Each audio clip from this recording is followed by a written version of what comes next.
Hey everybody, and welcome to Steelbook Obsessed. My name is Jake, and today I get to talk to you about Alice, Sweet Alice, a movie that I really fell in love with a few years ago, and now that movie is being re-released once again, but for the first time on glorious 4K. I also have the Blu-ray of Alice, Sweet Alice from Arrow Video. I'm going to go over the pros and cons of the 4K. I'm going to tell you what's different from the 4K to the Blu-ray. I'm going to go over the transfer, which I have a lot to say about. I'm going to go over the special features, which I also have a lot to say about. One's positive, one's negative, just to give you a little hint. But if you like types of movie reviews like this, make sure you give the video a like, a subscribe. Greatly appreciate it. Helps grow the channel. But let's get into it, huh? Alice, Sweet Alice. I watched this for the first time 2 to 3 years ago. I really need to watch more older horror films, because to me, this is a little hidden gem of a film. Like, I know that more people are talking about it, but I don't think enough people are talking about it. This is a 1970s hidden gem of a horror flick. It's kind of blending the line between horror and just a thriller and just a straight drama. I would say this leans more into the horror camp just because there are slasher elements to it, but honestly, that's probably, what, 5-10 minutes of the entire runtime? The rest of it does a great job with character development, with trying to see what is actually going on here. And there is a reveal that happens here in like the last half hour, 40 minutes or so, that threw me for a loop, at least the first time I saw it, and I fell in love with it then and there. I'm not going to spoil anything. Whenever I do my reviews, they are always spoiler free. But what I will say is that while this movie kind of lulls you in from like the half an hour mark to like the 65-70 minute mark, it has a heck of a third act, and the final 5 minutes had my jaw on the floor. Part of this reason is because both the beginning and end of this movie really have to deal with religion and put it into a big spotlight. I grew up Catholic, and I feel like I have the fear of God still in me. Even if I don't really go to church anymore, I still, I was brought up in that upbringing, and it's just in my blood, you know. It's one of those things to where I feel like when you went to church, you were always either talking well about the Lord or having to talk to somebody about what you've done wrong and what your repentance should be. And this movie does a decent job at kind of showcasing that, and it's very bizarre seeing a movie from the 70s kind of have the same experiences that I had in the church in the 90s and 2000s. It's crazy how religion has not changed that heck of a much. But I feel like religious elements within horror movies, to me, that's what really strikes a tone. And this is one of the best to do it. Not only does it begin very strong in a church with something that happens to a child within the church, it's just, it's a fascinating ride, man. I don't want to give away too much, but I will say that there is like a evil child element to this movie. There is like a good daughter, bad daughter type situation in this movie. Really, really dug it. But the main reason why I wanted to make this video today is because I wanted to see what the differences were in these releases. Do you even know which one's which? What I'm holding right now? I can tell on camera, but if you don't know, I guess you don't know. This shinier one is the 4K. The matte finish is the Blu-ray, and I really enjoy the matte finish more than the gloss. This just feels more like a premium product in the Blu-ray, but honestly, packaging-wise, pretty much the exact same. The old school Arrows had like a slit on the side. This has no slit, which is good. I don't really like the slit on the old one. But really, if there were no 4K banner on here, it'd be very hard to kind of differentiate the two copies. And that's one thing I always give crap for Criterion about, is re-releasing movies from Blu-ray to 4K and doing nothing different on the artwork. there's so much memorable imagery in this movie. The mask alone, the clear mask, is so haunting and menacing that I'm shocked that not enough movies, not any more movies, really did anything with the clear mask. You can kind of make that your own. That's literally a blank canvas. And Alice Sweet Alice just kind of cemented itself. It put a stamp on the clear mask saying, hey, don't mess with this. We've kind of perfected the look of this sucker. Just the way the eyes kind of like peek out of that. And there's one scene where there's like a multi-mask reveal, which was so cool. Like every time, this is the third time that I've seen this movie. I saw it once. The first time I saw it was on my phone, and it still left an impression. It left an impression so much that I bought the Blu-ray, watched it again, still just as good. But the main thing that stood out to me in the 4K is how crispy certain scenes look in the 4K. I'm trying to not go into spoilers on what scenes really shocked me, but I would say there's multiple scenes that are in like a green hallway within the apartment complex that they're living in. And my God, the greens just look crazy compared to what they did on the Blu-ray. There are certain scenes in here that just don't look as crispy, and that must have to do with the original transfer that this came from. Because some scenes look impeccable, some scenes look of their era. And it's kind of a pick and choose, but the good scenes are so good in this 4K transfer. And I'm not really saying that the Blu-ray looks bad, because the Blu-ray also at times looks spectacular. I will say that if you look on the back of the Blu-ray here, this was from a 2K scan. The 4K actually comes from a 4K scan. You can kind of see on the back that it looks like the Blu-ray has less special features than the 4K. Like this just looks more wordy, more blocked out, a little bit taller, a little bit less print to kind of cram as much detail as possible on these releases. You have HDR10 on the 4K, you have Dolby Vision, you have Dolby Atmos on here. Or maybe not, I don't even think Dolby Atmos, I think it's just Dolby Audio. Let me double check on that. Yeah, just double checked. There's just Dolby Audio, just like there was with the Blu-ray.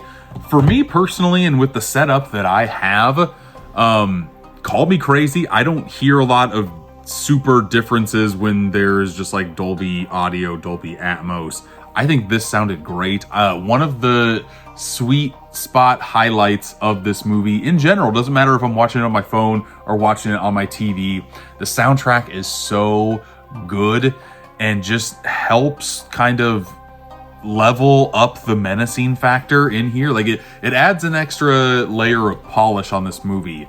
There's a scene that's kind of reminiscent of Psycho that's like the only really big rip-off scene from the entire movie of it not really feeling like its own, really feeling like it's trying to be just a generic slasher with that music tone alone. The rest of it sounds absolutely amazing. It starts out with a great title card in here as well, with like a little girl with a veil on, and she's holding a cross, and then you get the reveal that the cross is actually a sword that goes like this. That's not in any of the rest of the movie. Just fair warning there. Just a great visual storytelling element that they put in there to kind of set the scene for what you're going to see for the movie. But yes, I think the transfer is good, but when I buy a movie, I want to have more than just a better transfer if I'm going to spend the 25, 30 bucks for another movie. Like if you have the Blu-ray, honestly, I would keep the Blu-ray until this 4K. Again, I don't know why I'm switching back and forth. They look the exact frickin' same. If this had different artwork to choose from, if this had more special features on it, I would say, yes, it's a no-brainer of a pickup. This is what I did with my 7 review too. A transfer, a different transfer, a new, better transfer is always good. But for me and my personal tastes, I need more than that to drop extra coin if I already own the movie in my collection. And special features-wise on here, there's nothing new. It's just archival stuff that is from the Blu-ray as well. And while it's nice that that stuff got transferred over, it's also the easiest thing that you could do. I want to say this Blu-ray release got released in like 2019, somewhere around there. I know that when the special features were made and the credits popped up, it said 2019 on all of the credits of the special features. So I'm assuming that's when it got released. I don't really know. It bums me out because there are moments in this 4K where it absolutely shines. But as I'm recording this, I have the Blu-ray on. I always like to have some type of material on while I'm talking about the release. And there are scenes in here that also look good.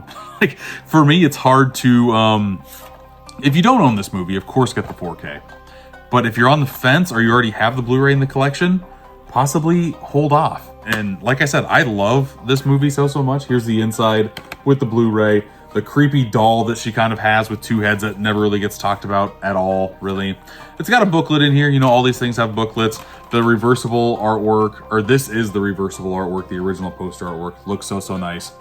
In here, there's just that slipcover artwork, once again, which isn't bad. I really like it, but I just wish there was something new in here. The only really new special feature that's on here, I'm not really calling new because I feel like they just have software that they're able to make this work out. If you go on the back cover here, it says that there's 3 different cuts of the film. The Communion cut, the Alice Sweet Alice cut, and the Holy Terror cut. The only difference between all of these is the title card. And they have a special feature which has all 3 title cards playing at the same time. I can pop something like that, or footage of that in the corner here, because it is cool to see. It's nice to see. And on the Blu-ray release, that was not available. The Communion cut was not available at all. They just had the Holy Terror title card and a way to play the Holy Terror cut.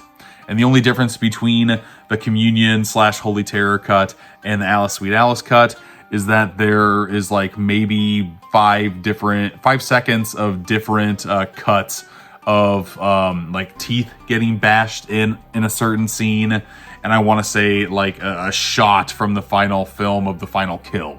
So literally nothing. Literally, it doesn't matter what cut you watch, you're still going to get the same movie. And while it is cool to see all 3 title cards popping up here, I need a little bit more extra on here. I don't even know what that extra would be. Maybe give us some different like visual essays on here. Give us some, you know what I would love to see as special features on physical media releases, especially ones that are just going to a 4K upgrade. Give us some, they made a dead meat about Alice Sweet Alice. Put a dead meat on here. Like, get some YouTube specific reviews of the movie or special talks about the movie and put them on disc. That cannot cost pretty much anything. I know that the 4K transfer is where a lot of your budget is going for these releases, but throw an extra $1,000 out there and get a couple 3-4 YouTubers. Say, hey, $250 a piece. The video you have on YouTube, can we use it for disc? Because I would say 8 times out of 10, that would be enough for most YouTubers to be like, yes, I would love to be, especially the people talking about the movies, for them to be on the physical media disc. I just don't understand why that's not happening enough. Like, I don't know if people don't feel like that's a need to have. I'm not sure, but it's kind of bugging me a little bit. One of my goals this year was to have at least be a part of a special feature on some type of physical media. I feel like I would be so good at it. That's a nitpick. I'm going on a complete tangent and gripe. Let me know in the comments if I am off base on this or not. I've already given you my thoughts on the release. Buy the 4K if you don't own this movie, because this movie is worth owning and having in your collection. I really do think it's a little bit of a slow burn of a film, but the performances are so strong in this movie. And there are literal shocks that I had the first time I watched this movie.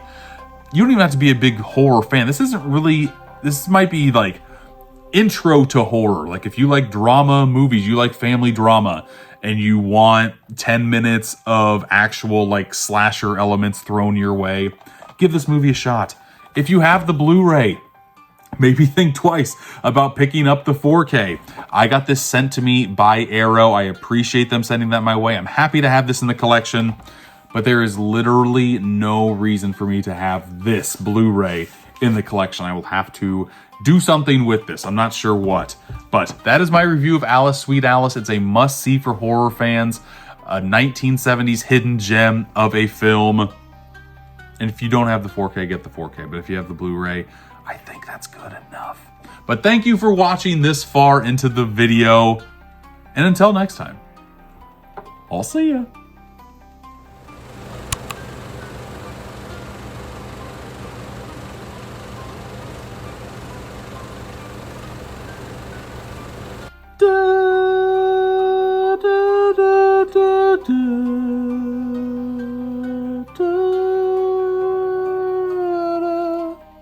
Hey everybody, and if you made it this far, congratulations. You made it to the after credit scene. Good for you. Way to go. Die Hard fan. Love to see it. Thank you for getting this far. At the end of all of my videos, I like to throw a question out your way. And my question to you is, what are your thoughts on 4K re-releases? Doesn't matter what the boutique label is.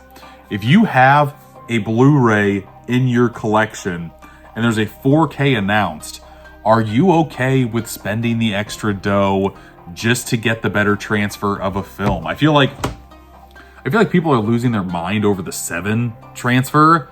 Going from 4K to Blu-ray, I thought there was a jump up, but not a $30 jump up for me. I feel like physical media is getting more and more expensive, and you have to have more than just a killer transfer on a release in order for me to justify spending my money. Like, when I get done watching the movie, I like to watch the special features. And there's great special features in here, don't get me wrong. There's one with the director that's like 12 minutes long, and it's very, very solid. There's one with the director's cousin, who is also a director, which I feel like gets in the weeds a little bit. There's one with the composer that I really super like. There's one with the actor who is a cop in the film, or detective, or the love interest of sorts. And that one is recorded via Skype, and the first minute of that, my ears were getting adjusted to the terrible sound quality that was coming through with the way that they were recording this stuff. But yeah, let me know in the comments what's important to you in a 4K re-release from a studio. I know Scream Factory does it a lot. I know Criterion is doing it more and more. Arrow Video doesn't seem to be doing it as much. I feel like they do it every 3 or 4 months or so instead of every like 1 or 2 months. But let me know in the comments about your thoughts and feelings on that subject matter. And we got to end with the great original poster artwork for Alice, Sweet Alice, even though I think the title of Communion is so strong, way stronger than Alice, Sweet Alice. But hey, let me know your thoughts and comments. See you next time. Killer doll, baby!